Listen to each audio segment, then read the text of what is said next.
물론 지금 이제 많은 기업들이 연합을 하고 있습니다. 엔비디아, 반 엔비디아 진영으로 이제 많이 뭉치고 있는데, 그래도 제가 보기엔 쉽진 않을 겁니다. 왜냐면 일단은 보면 엔비디아가 잘한 게 어떤 생태계 전략이에요. 뭐냐면은 처음에는 돈이 안 되지만 엄청난 생태계를 조성한 겁니다. 쿠다가 결정적이었는데, 인공지능 반도체를 개발하려면 쿠다를 사용할 수밖에 없어요. 다른 반도체에서는 작동을 안 하거든요.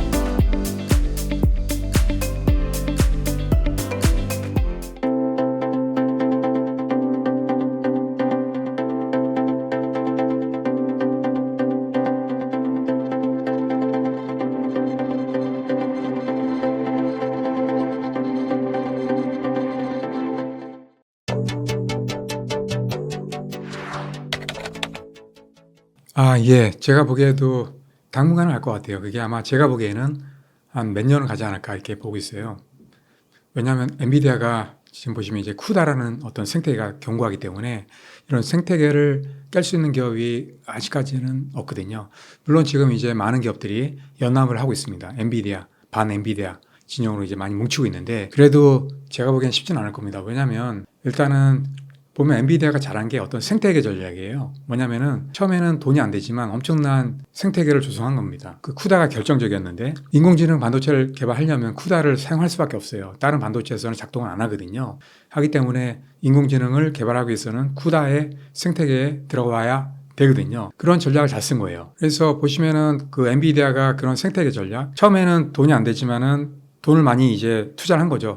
쿠다를 보시면은 상당히 보면 이제 개발한 다음에 무상으로 엔지니어들한테 뿌렸거든요. 그래서 이제 많은 엔지니어들이 그에 이미 익숙해져 있어요. 다른 데 소프트웨어는 쓸 수가 없을 정도로 그렇게 이제 돼버린 겁니다.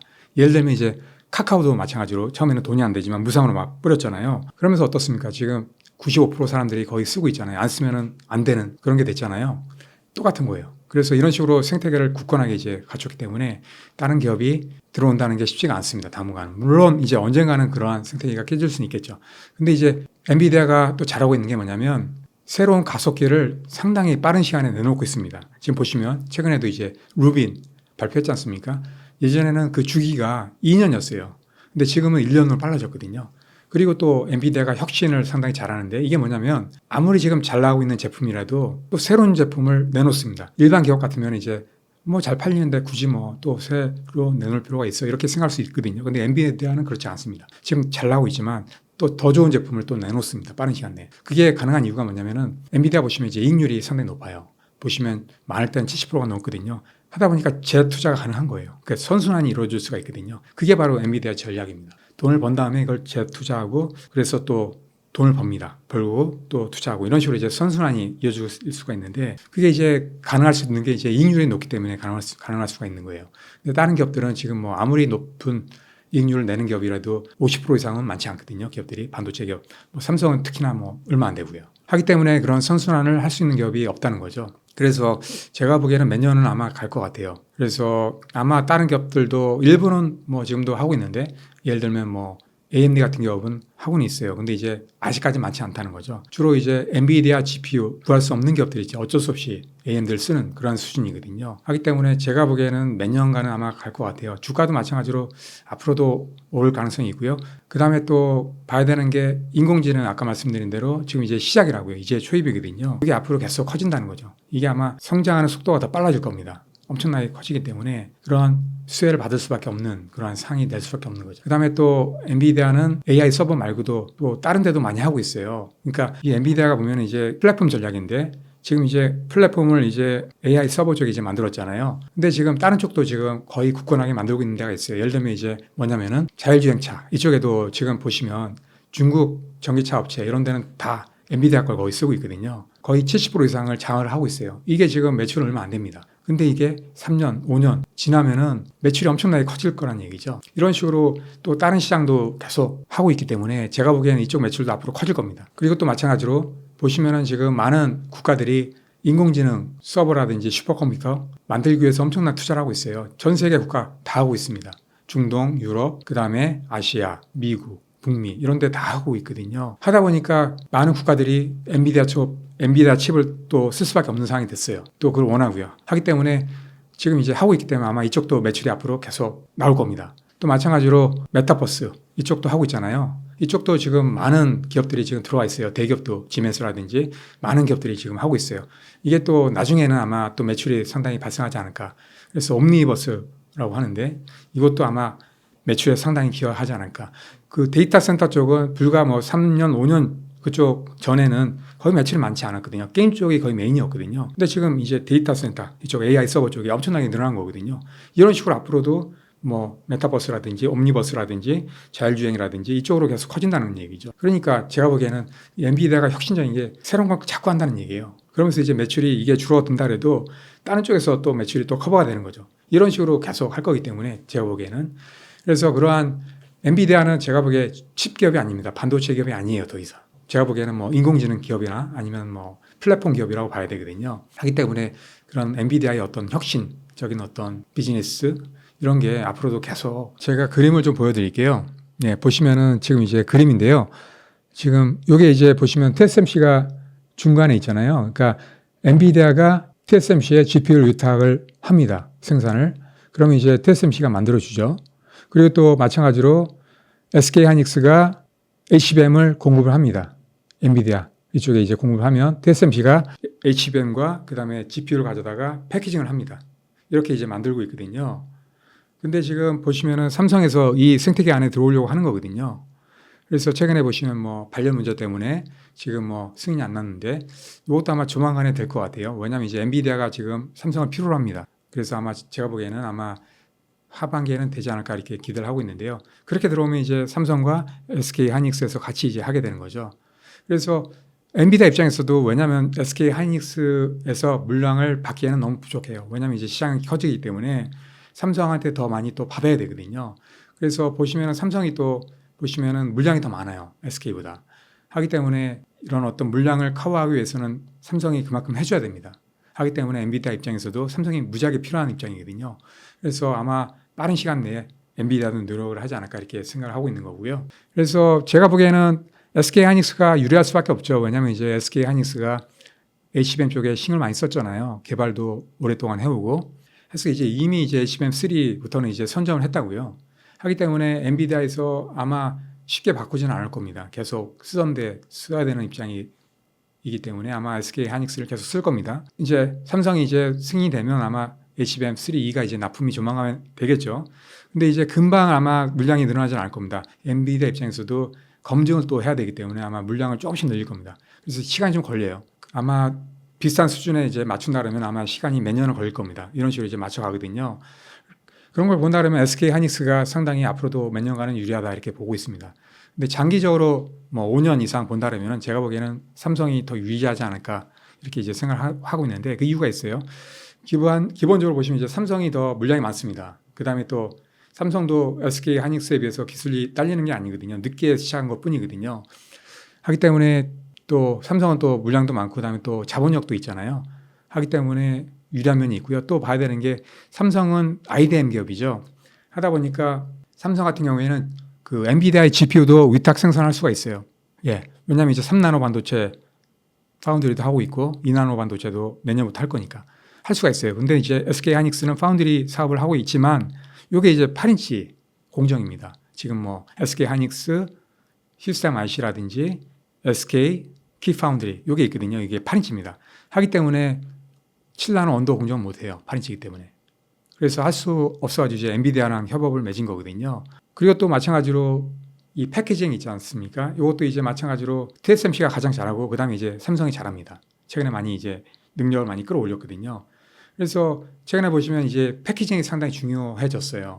이 패키징을 잘해야 되는데 삼성은 최근에 어드밴스드 패키징 팀을 만들었거든요. 그래서 패키징에 엄청난 그 R&D 투자 비용을 넣고 있어요. 하기 때문에 이 패키징을 또 어느 정도 이제 TSMC만큼은 아니지만 그래도 비슷하게는 할 수 있거든요. 하다 보니까 이런 능력이 되는 거죠. 근데 SK하이닉스는 이 패키징이 좀 약합니다. 그 구형 공정에서 하다 보니까 예전에 구형 공정은 이제 패키징이 그렇게 중요하지 않았거든요. 하기 때문에 그런 능력에 있어서 좀 모자랍니다. 하기 때문에 또 TSMC랑 협력을 하는 거거든요. 그리고 또 봐야 되는 게 최근에 SK하이닉스가 TSMC랑 또 새로운 협약을 맺었는데 이게 뭐냐면은 보시면은 지금 HBM 구조가 이제 좀 바뀝니다. 기존에 보시면 이제 HBM 구조는 보면 이제 GPU가 가운데 있고 HBM이 그 옆에 있습니다. 양옆에 있는 경우도 있어요. 이런 식으로 했어요. 주로 이제 2.5D 패키징이라고 얘기하는데, 그래서 이제 코어스 패키징이라고 얘기합니다. 이런 패키징이었어요. 근데 지금 보면 HBM4부터는 패키징 방식이 좀 바뀝니다. 보시면은 이렇게 이제 GPU도 같이 이제 밑으로 쌌습니다. 좀 달라지죠. 그리고 또 여기 봐야 되는 게 베이스 다이라는 게 있어요. 요 중간에 연산도 같이 하는 칩이 있거든요. 이게 이제 로직 칩입니다. 요 로직 칩은 이제 앞으로 이제 5나노 반도체로도 만들어야 되거든요. 근데 보시면은 알겠지만 SK 하이닉스는 5나노 반도체를 못 만듭니다. 파운드리에서. 하기 때문에 TSMC에 의존을 또 해야 되거든요. 그렇기 때문에 TSMC에 끌려다닐 가능성이 커요. 패키징도 끌려다니고 로직 다이도 그렇고. 근데 이제 TSMC는 그렇지 않다는 거죠. 모든 걸 다 한 번에 할 수가 있어요. 보시면 이제 며칠 전에 삼성 파운드리가 한 얘기가 뭐냐면 이 인공지능 반도체에서 주도권을 또 앞으로 가져간다는 얘기 했는데, 그게 왜 그러냐면 보면은 그 삼성 파운드리는 보시면 이제 GPU도 만들 수 있고 그 다음에 또 HBM도 공급할 수 있고 또 패키징도 할 수 있고 모든 걸 다 이제 턴키로 제공할 수 있어요. 이렇게 제공할 수 있는 기업은 전 세계적으로 없다는 거죠. TSMC도 할 수가 없어요. 그렇게 하기 때문에 이게 유리한 게 뭐냐면 가격을 일단 싸게 만들 수가 있어요. 그 다음에 고객 입장에서 상당히 편합니다. 왜냐하면 이제 모든 걸 일괄적으로 받기 때문에. 그리고 또 중요한 게 있어요. 뭐냐면은 이렇다 보니까 이제 시간을 단축할 수가 있어요. 고객 주문을 딱 주면 TSMC나 다른 데 맡기는 것보다 한 20% 정도 시간을 세이브할 수 있다는 거죠. 왜 중요하냐면 이게 타임 투 마켓이 아까 말씀드린 대로 중요한데, 이렇게 이제 일괄적으로 하게 되면 시간을 세이브할 수가 있어요. 그래서 삼성 파운드리는 한 20% 정도 시간을 세이브해서 고객의 요청에 맞게끔 빨리 이제 제공하겠다는 거죠. 그래서 이런 면에서 본다 그러면 상당히 TSMC보다는 삼성이 훨씬 더 유리한 거죠. 그래서 이런 걸 본다 그러면은 앞으로 장기적으로 본다 그러면은 제가 보기에 SK 하이닉스보다는 삼성 파운드리가 더 유리하지 않을까, 이렇게 좀 개인적으로 좀 저는 보고 있습니다.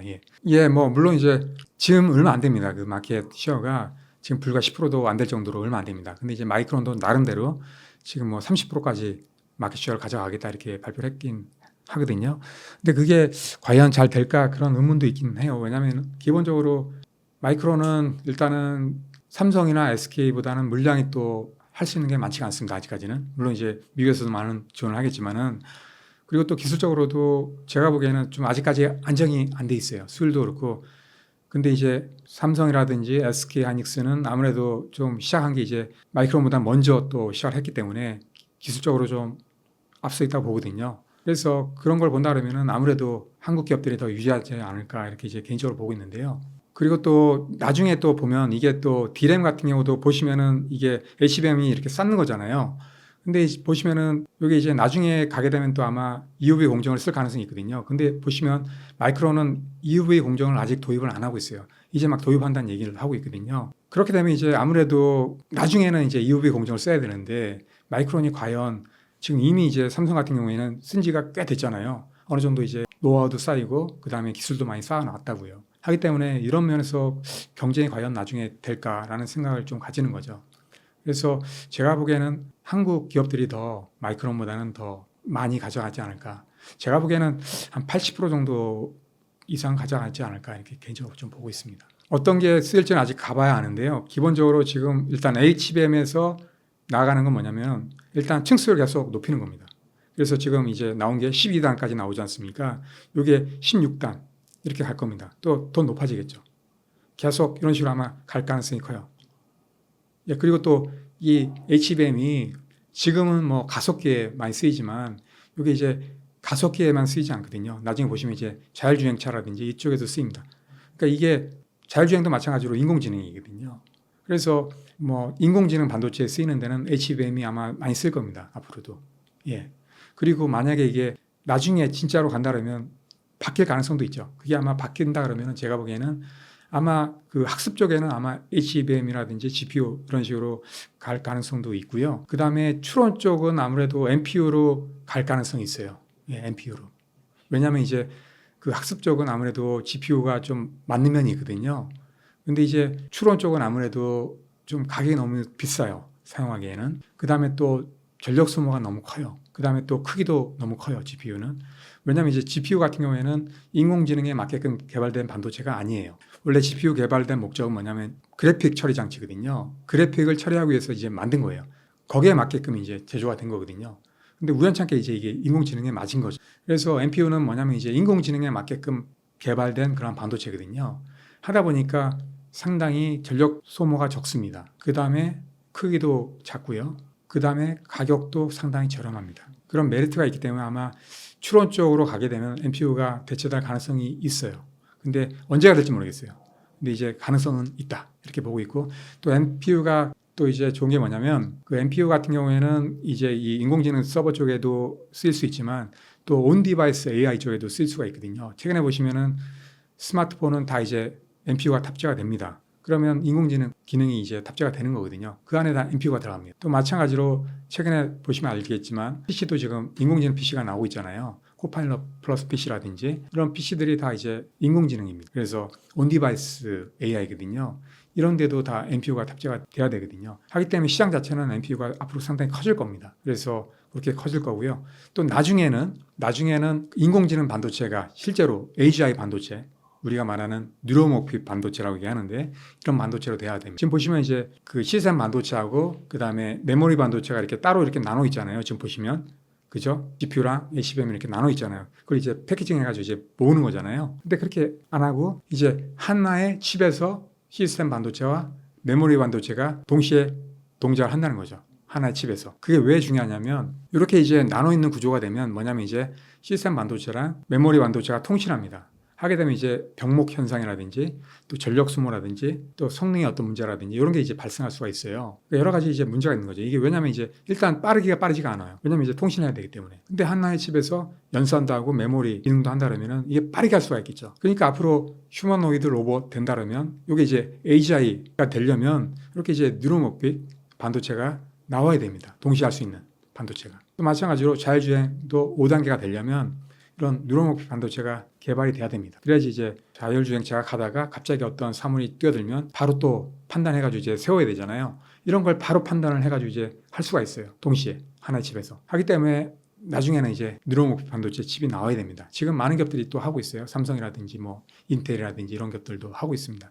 그래서 나중에는 그렇게 갈 겁니다. 이게 언제가 될지 모르겠어요. 근데 아무튼 AGI 세상이 되기 위해서는 그러한 반도체가 앞으로 나와야 된다라는 거죠. 예를 들면 뭐 엔비디아, 그다음에 SK 하이닉스, 그다음 뭐 한미 반도체 뭐 이런 식이죠. 제가 보기에는 엔비디아가 제가 말씀드린 대로 몇 년 동안은 아마 갈 거기 때문에 그런 체제로 가지 않을까 생각은 해요. 근데 이제 패키징 쪽에서 약간 바뀔 가능성은 있어요. 지금 한미 반도체가 지금 하고 있는 게 TC 본도 장비잖아요. 요게 삼성이 지금 하고 있는 게 뭐냐면 지금 다이 어태치 장비가 지금 아마 바뀔 가능성이 있어요. 그러니까 지금 어떤 그 배시라는 기업이 있는데 이런 기업에서 지금 하고 있는 게 뭐냐면 새로운 방식의 어떤 어태치를 하고 있어요. 지금 아까 제가 말씀드린 대로 이렇게 지금 바뀌잖아요. 이렇게 쌓는다고요. 3층으로. 쌓기 위해서는 기존의 방식과 좀 달라지거든요. 하기 때문에 그 배시 장비가 나중에 필요할 수 있어요. 이게 이제 뭐냐면 우리가 얘기하는 카파 투 카파. 그러니까 어려운 얘기인데 좀 설명드리면 칩을 이렇게 쌓잖아요. HBM이 이렇게 이제 지금 8단, 12단 쌓지 않습니까? 이거 쌀 때 이제 그 중간에 범프라는 게 있어요. 숄더브라고 얘기하는데 범프로 연결됩니다. 그러면 어떻습니까? 이게 범프가 있으면 이게 높아져요. 이걸 어떤 이제 기준이 있어요. 이 두께의 기준이 있는데 이걸 여러 층 쌀려면 이게 아무래도 범프가 없어야 되거든요. 바로 그냥 붙여야 되거든요. 이게 하이브리드 본딩이라고 합니다. 이런 기술로 이렇게 해야 돼요. 근데 이제 지금 할 수 있는 게 그 한미 반도체에서는 못 하고 있거든요. 그게 이제 배시라든지 그 네덜란드 기업인데 이 기업에서 지금 하고 있거든요. 이미 뭐 삼성 말고도 인텔이라든지 아니면 뭐 TSMC 이런 데는 하고 있어요 이미. 그래서 그런 식으로 갈 수밖에 없거든요 앞으로. 그 다음에 이게 그렇게 되면 또 성능이 좋아져요. 성능이 좋아지고 또 두께가 낮아지고 하기 때문에 메리트가 있는 거죠. 그런 식으로 갈 가능성은 앞으로 있다는 거죠. 조금 달라질 수 있다. 달라질 수 있는 거죠. 그래서 삼성도 배시 장비를 써가지고 SK 하이닉스를 따라잡겠다 이런 거거든요. 3분기 고래동 공부 강의 모집 중이거든요.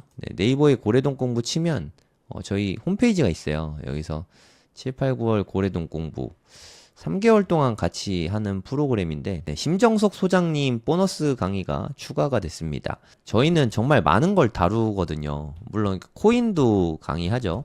저는 이번에 코인 강의 해외거래소 사용법 위주로 강의할 건데 2번 합니다. 7월, 9월 2번 코인 거래소 쪽 할 거고요. 팽도리님은 이분은 치과의사 분이신데 25억 비트코인으로만 25억 벌고 다른 또 알트코인으로 돈 많이 버셔서 원래 치과의사신데 졸업을 하셨어요. 네. 파이어족이시죠. 그래서 이제 뭐 시간 많다고 언제든지 불러달라고 뭐 그러시더라고요. 그래서 저희가 또 모셨습니다. 너무 폭발적인 반응이었어가지고 같이 코인 공부도 하고요. 그리고 부동산, 부동산 요즘에 난리지 않습니까? 부동산. 서울 부동산 다시 올라간다고 뭐 좀 시끄러워진 것 같아요. 거래량도 좀 많고 부동산 공부도 네, 같이 하고요. 그리고 빗소영 대표님은 자기개발 쪽 아웃풋 독서 자기개발된 프로그램도 같이 들어있고요. 심정섭 소장님은 학군 강의하거든요. 학군과 부동산, 자녀교육 이런 부분에 대해서 설명을 해주시는데 이 부분도 같이 알려주실 거예요. 교육이죠, 교육. 자녀교육. 진짜 정말 거의 모든 거를 다 망라하는 강의거든요. 고래동 공부 프로그램만 잘 따라오셔도 다른 공부 특별히 많이 더 안 하셔도 충분할 것 같아요. 이것만 해도 충분히 많거든요. 8월 달에도 네, 웅달 대표님은 사업과 투자를 너무 잘 융합하셨고 그리고 좀 뼈 때리는 이야기 있잖아요. 뼈 맞는 시간을 좀 가감 없이 정말 솔직하게 부드럽게 때려주시거든요. 그래서 웅달님 강의를 들으면은 무언가 되게 하고 싶은 게 많아집니다. 네. 정말 또 기대되는 강의예요. 8월 달에 하시는데 너무너무 기대가 됩니다. 그리고 요즘에 주식 쪽은 AI가 난리잖아요. AI. 요즘에 저 이호석 대표님 컨텐츠 되게 많이 보고 있는데 와, 저보다 더 부지런하시더라고요. 그러니까 진짜 이분은 거의 안 주무시는 것 같아요. 뭐 진짜 대단하십니다. 컨텐츠도 되게 많이 만드시고 또 저는 양은 많이 하지만 사실 뭐 질이 엄청 뛰어나다라고 말씀드릴 수가 좀 그러긴 좀 부끄러운데 이호석 대표님은 양도 많은데 질도 되게 좋더라고요. 그 인사이트를 직접적으로 배울 수 있는 시간이죠. 다 줌으로 실시간 강의하거든요. 이럴 때가 아니면 네, 제가 또 언제 이호석 대표님을 만나서 이렇게 질의응답할 시간이 있겠습니까? 여러분들도 고래동 공부 오시면 같이 이야기 나눌 수 있습니다. 그리고 일반 직장인이신데 비트코인 투자로 네, 부를 많이 이루셨죠. 네, 호필님도 오십니다. 원래 이분은 공기업 다니시는 직장인이세요, 직장인. 네, 지금도 직장 다니고 계십니다. 직장인 분들이 가장 좀 좋아하는 강의죠. 가장 현실적인 강의고, 보통 다른 분들은 사업이랑 같이 하니까 네, 현금이 원래 많아서 잘 됐을 수도 있잖아요. 근데 호필님은 직장인으로 정말 조금씩 늘 모아가지고 그걸로 힘들게 처음에 1억 모아서 투자한 이야기도 들려주시고 했는데 정말 눈물 나는 투자 끝에 네, 지금 좀 성취를 많이 이루셨죠. 네, 그래서 앞으로 이제까지 해온 것과 앞으로 어떻게 해야 되는지 이런 부분들에 대해서 아주 상세하게 말씀해 주실 거예요. 네, 빗 대표님이 또 독서 모임과 자기계발 쪽 이끌어 주실 거고요. 네, 그리고 우리 부동산 이야기 하잖아요. 네, 남이사님은 또 가장 현실적인 방법을 많이 제시해 주시죠. 지난달에 보너스 특강으로 남이사님이 나와서 강의해 주셨는데 정말 열광의 도가니였어요. 강의 자체도 너무 재밌고 현실적이고 그래서 이제는 진짜 현실적으로 부동산 투자를 어떻게 해야 되는지 가르쳐 주겠다 하면서 끝났거든요. 네, 그 후속편이 이제 9월 달에 남이사님이 강의를 해 주십니다. 남이사님이 이런 얘기를 하시더라고요. 그러니까 내가 가진 현금이 현재 얼마든 상관이 없다. 네, 누구나 부동산 투자를 할 수 있다. 이 비법을 알려주신다니까 네, 저도 기대가 많이 됩니다. 기회 되시는 분들은 신청해 주시면 감사하겠습니다.